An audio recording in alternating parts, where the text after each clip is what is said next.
Swayam Prabha. Digital India. Educated India.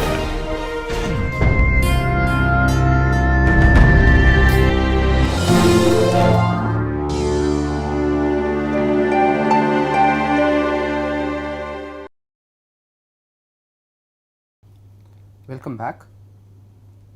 In the last few videos, we saw that vanilla RNNs can suffer from several problems such as exploding gradients as well as vanishing gradients.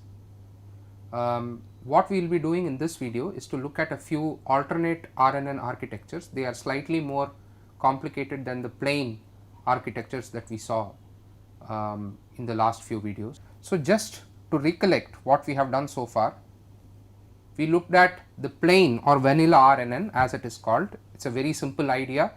You have your input coming from here and you also have a previous layer contributing from here. So, the input layer we call as xt, and there is also an input coming from the previous layer which is ht minus 1, where t is the level at which we are looking, and the output or the input to the next layer is ht and the output here is yt. Now, the formulation we saw was very similar to what we have been seeing, whether it is CNNs or ANNs. It is simply a linear combination. In this case, W and U are matrices, weight matrices. This linear combination followed by a nonlinearity. I had also mentioned that the typical nonlinearity that we use within RNNs is a tanh layer. Now, the output, which is optional, you can take out the output at any point, as we saw in the various combinations of RNNs or various characterizations of RNNs that we saw in the previous videos. So, you have an optional nonlinearity, it might be simply linear or it could have some nonlinearity there, and times yet another weight matrix multiplied by the output at ht. Okay. So, this is typically what is defined as yt. So, this is what we call a vanilla or a plain RNN.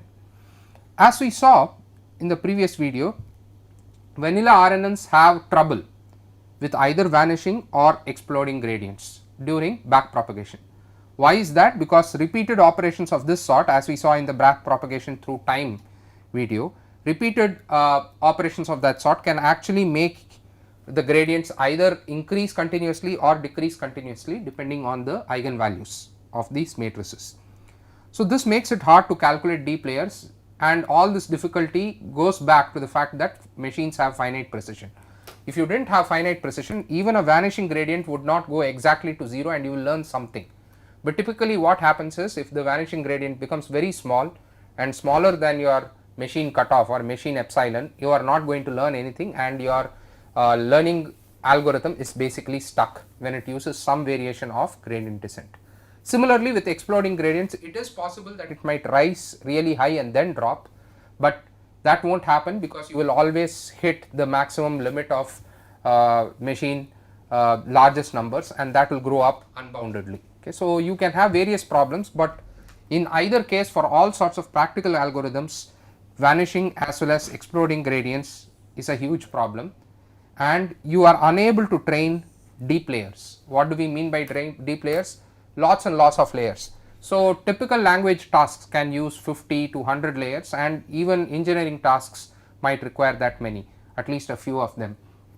In such cases, you will find it really impossible to train this, and that was the situation till the 90s. So, vanilla RNNs were not used very popularly for anything other than toy tasks. For an exploding gradient, there is actually a method, as we saw in the previous videos. You can use gradient clipping, that is, you can hit a maximum size of the gradient and make sure that all gradients do not cross this threshold. Okay. But for vanishing gradients, usually there is only one solution, which is to use an alternate architecture. That is, you have to tune this methodology of simply doing g of wht plus uxt minus 1. And the earliest work on this and still very popular architecture is something called LSTM, which stands for the humorously named long short term memory. Okay. So, the short term sits together and I will explain it shortly. So, long short term memory, this is by Hochreiter and a very famous researcher in this field called Professor Schmidhuber. Okay, so this is in 1997. So Schmidhuber has worked extensively in this area, and he has worked in many other areas also. He has got phenomenal contributions in the field of machine learning. Okay. Recently, there is a slightly simplified version of this called the gated recurrent unit, also called GRU for short, LSTM and GRU for short, and we will look at both these architectures in this video and the coming videos in order to see how is it that they will help the deep layer training part. Now, I want to mention that it is recommended that you can look at the original papers. They are a little bit hard to read, especially the LSTM paper is quite hard to read. We will be simplifying both the explanation as well as the expressions that we will show here. In general, when you use RNNs, typically you use either LSTM or GRU. Where you use which is still a matter of art, but we will give a few suggestions in the next few videos. So, what is the basic idea? The basic idea with which LSTM and Professor Schmidhuber had started was the idea that human beings do not simply sequentially process something. Okay. So, if we say something like Balaji is taking a class, he talked about machine learning. Okay. So, this sentence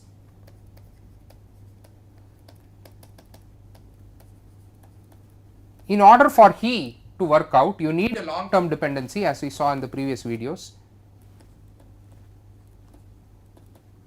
and this he relates to the person who is speaking, and there is a lot of stuff in the middle. Now, how the brain does this is using something called short term memory.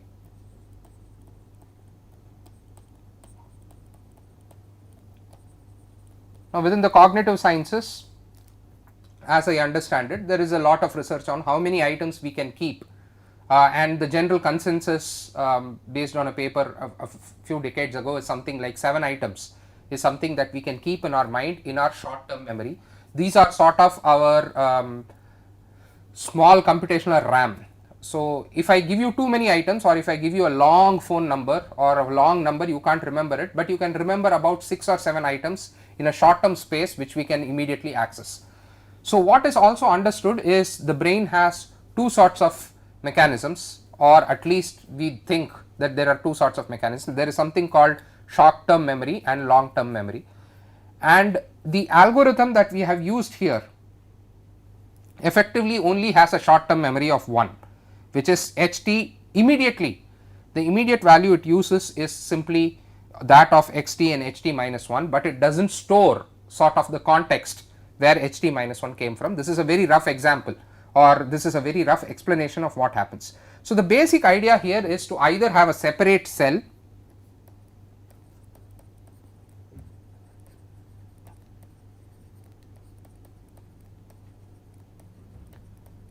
So, this is what Schmidhuber did in LSTM, which is to have a separate cell for memory, and GRU also uses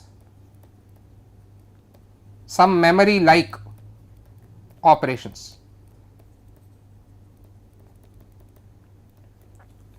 So, just to explain, and I will show this mathematically shortly, if you see here ht depends on ht minus 1 and xt, and when I move on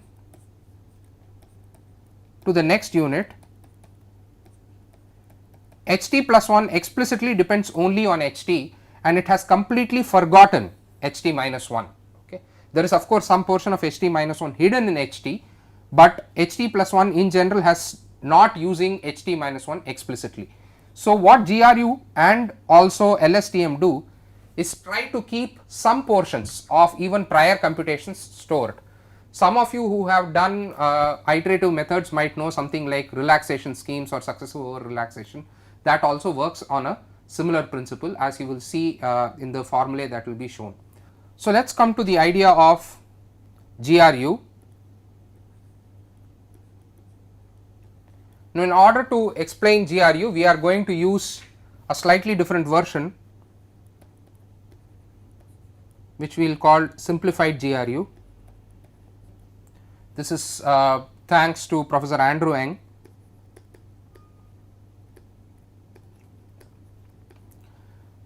Just to be clear, this is not a practiced algorithm. Okay. So, this is something we are using just in order for explanation. The actual thing in practice is GRU, where I will be showing you it is a slight modification of the simplified GRU architecture. Okay. So, let us come back to our original vanilla RNN architecture. We had xt, we have ht minus 1, ht comes out. So, we say in general that ht is tan h of w ht minus 1 plus u xt. Okay. So, this is the output of the vanilla RNN. Okay. So, what simplified GRU does is labels this, instead of calling it HT, we will call it G. Okay. So, G is equal to tan h of this term. We are going to label this something else well.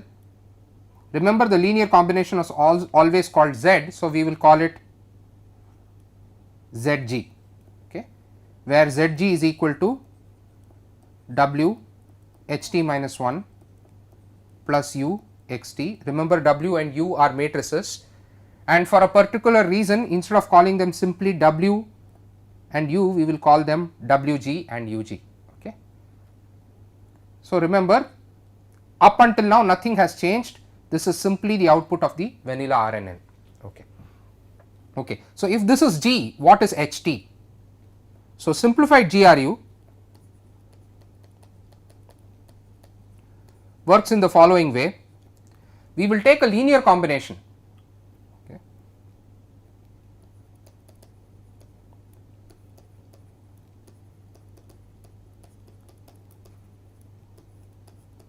of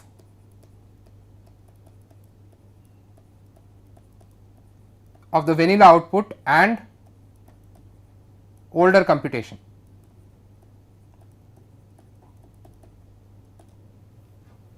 Okay. So, what does that look like? It looks like this: HT is equal to 1 minus lambda times G plus lambda times HT minus 1. Okay. So, notice this is some scalar for now.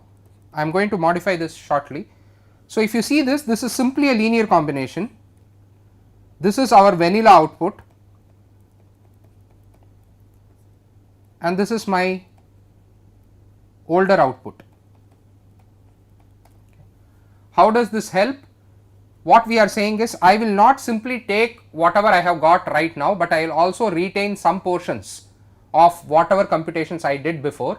Going back to the example that I used here, what we hope is in the HT minus 1 some portion of this term Balaji is stored. Okay. All this is very vague, but much like CNNs, all these algorithms were made with several heuristics. You will see that there will be a separate cell for memory in long short term memory, but I wanted you to get the overall heuristic idea, which is retain some portions of the old computation, also add a new computation. So, when is this a nice linear combination? When lambda belongs to is simply an interpolation, when lambda is a number between 0 and 1. Now, this is not quite simplified GRU. I am going to write the form shortly, but remember what this functions like. You can think of lambda as if it is a valve. Okay. The valve is like this: when the valve is turned to 1, you only retain what was done before. So, HT is simply equal to HT minus 1, it is pure memory. Okay. So, when lambda is equal to 1, you have HT equal to HT minus 1. This is pure and simple memory, no computation at all. Okay. When lambda is 0, then what happens, HT is equal to G, which is you get plain RNN. Okay.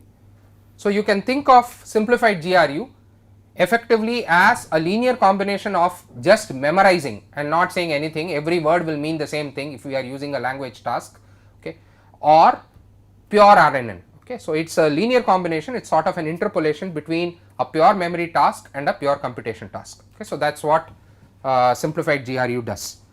So, let us look at the actual simplified GRU exploration.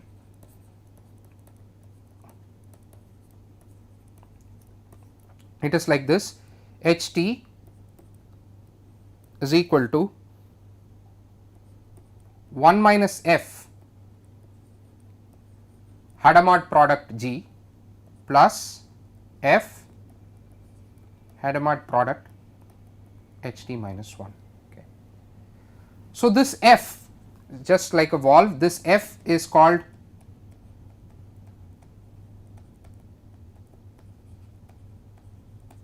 the forget gate. Okay. Okay. Once again remember, when F is 1 you will purely get memory, and when F is 0 you will get vanilla RNN.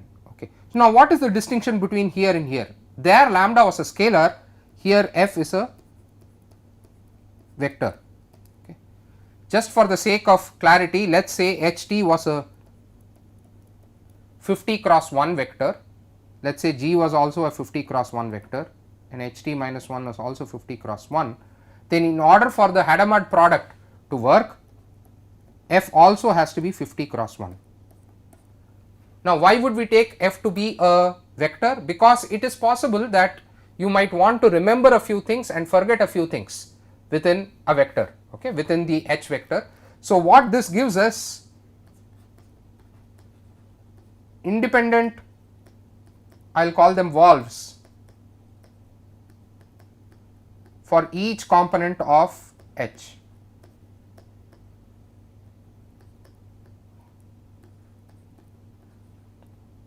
Okay. That is all fine, but what value of F do we choose?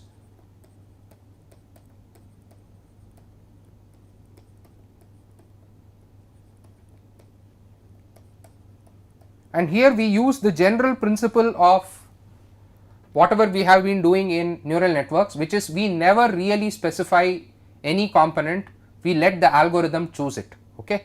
So, this is introduce parameters to be trained. It is the same as ANN weights, it is the same as CNN kernel weights. Similar to that, we will assume F is full of parameters that ought to be trained. But remember, F also has to be between 0 and 1. Okay. Why is that? Only then does the linear combination work out well, only then does it look like interpolation. Okay. So, if I want F to be between 0 and 1, you remember from logistic regression that we have one function that always squeezes any function into 0 and 1. So, the same principle applies here. So, we will keep F as a sigmoid of something. A sigmoid of what? Same idea, we have linear combination of only two vectors here. At any place you have these two vectors HT minus 1 and XT, and you make them a linear combination of this. I will keep another W, another U, but I wanted to distinguish it from the W and U I used here, which was WG and UG. So, I will call it WF UF. Okay. So, you will see this theme repeated again and again, and I hope that if and when you are in the position of making an algorithm of your own, you remember that there are very simple things that are going into any sort of neural network. What are the basic ideas that we have seen so far? Linear combination, non-linearity. Okay. So, here is the linear combination, here is the non-linearity. How did we decide on the non-linearity? Because we have some idea of what F should behave like. F should behave like a valve. So, I want it between 0 and 1. So, the non-linearity I will use is sigmoid. Okay. So, let me put it together and hopefully it will become clear then. So, the summary is as follows. I want to say that H t is a linear combination or some sort of linear combination of H t minus 1 and G, where G itself is effectively the output of a vanilla RNN. We decided that G was tan H of Wg Ht minus 1 plus Ug Xt. Okay. F was sigmoid of Zf, where Zf is equal to Wf Ht minus 1 plus Uf Xt. In order for us to see this symmetrically, I will even erase this and call it tan H of Zg, where Zg is Wg Ht minus 1 plus Ug Xt. Okay. So, this is essentially simplified GRU. Okay.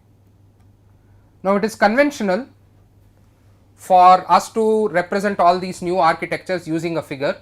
I am going to make a figure of my own. This might differ from the ones that are there online or wherever you find in other textbooks, but this is just for a pictorial visualization of what is going on. Some people find it clearer to use this, some people prefer to use simply the formulae that I have written before. Okay. So, let us see this. Okay. So, what we have is, as before, we have Ht minus 1 coming from the previous cell,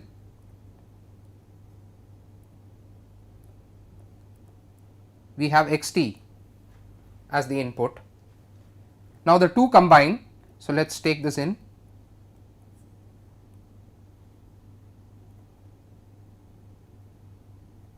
The two combine to give, I will call it G itself.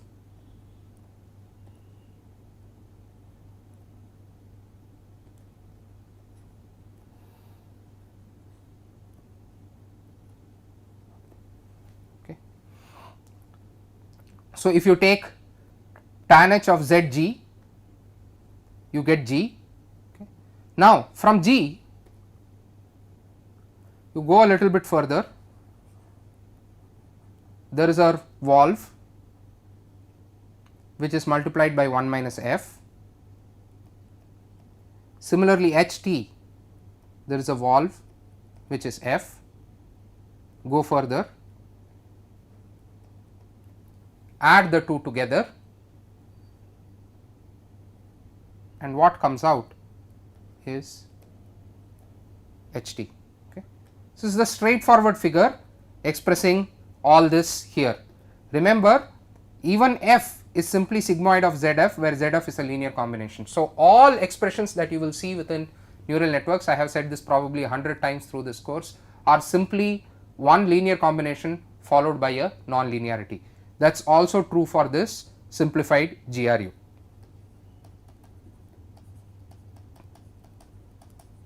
Okay. But as I said before, simplified GRU is not the algorithm actually in practice. What is in practice is the usual gated recurrent unit,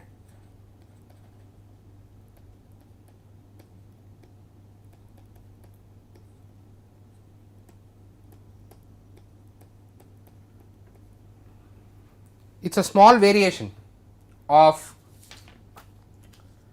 what we had in simplified GRU. So, this I will call the full gated recurrent unit. So, the expression for that is very similar to the one that we had before with some small variations. So, this portion is this same f times Ht minus 1 plus instead of 1 minus f times g, which was the vanilla RNN output, this is a modified vanilla RNN output g prime, and I will write the expressions now. G prime is tan h of zg, f is sigmoid of zf, okay. Instead of equal to, I will put semicolon, I guess that is more appropriate. Zf is as before Wf times Ht minus 1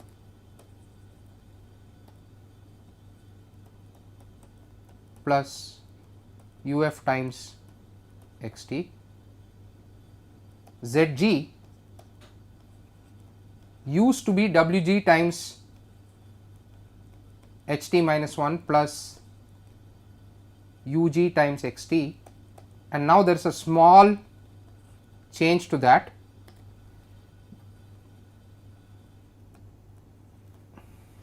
There is another valve here, this is called the remember gate, okay, or the remember valve.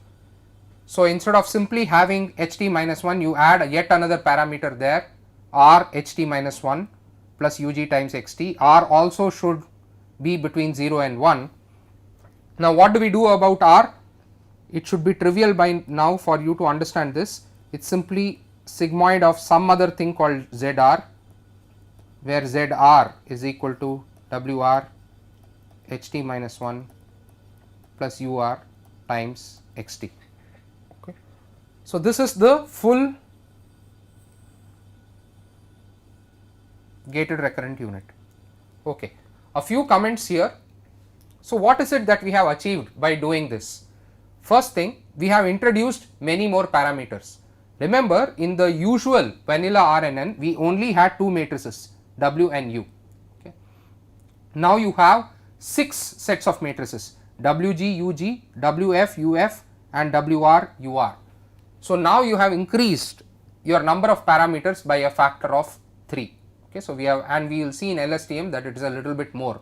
When you go to LSTM, it is 4 times rather than just 3 times, but for GRU it is 3 times, and if we go back to simplified GRU, it was 2 times, okay, Wg, Ug, Wf, Uf.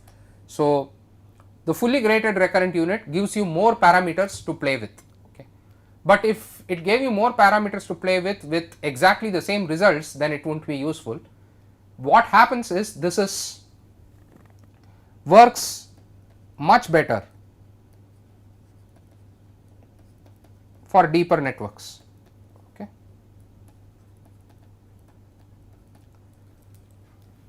It does not mean that vanishing gradients are no longer going to occur, it is just that you are able to train deeper networks. So, just as a simple example, for certain cases, if you were able to do only 10 layers with a normal vanilla RNN, you could go up to maybe 70, 80, 90 layers with fully gated recurrent unit. Okay, so that is the first thing, which is you use up some extra parameters, but you do get better training, okay, you get better training. The second thing is you have a little bit of more non-linearity which is sitting in the system, okay, which tends to mean that you can get and train richer kind of architectures using the full GRU. As of now, for several applications, LSTM is still the first choice. LSTM is something that we will be covering in the next video. It will be a brief video because most of the inputs have already been covered here. So, LSTM is very similar to the full gated recurrent unit. Like I said, it will have 4 times the parameters, but even though it is older, it is still more or less the industry standard. GRU, since it has fewer parameters, is easier to train, but it goes somewhere in between the vanilla RNN and LSTM. Thank you.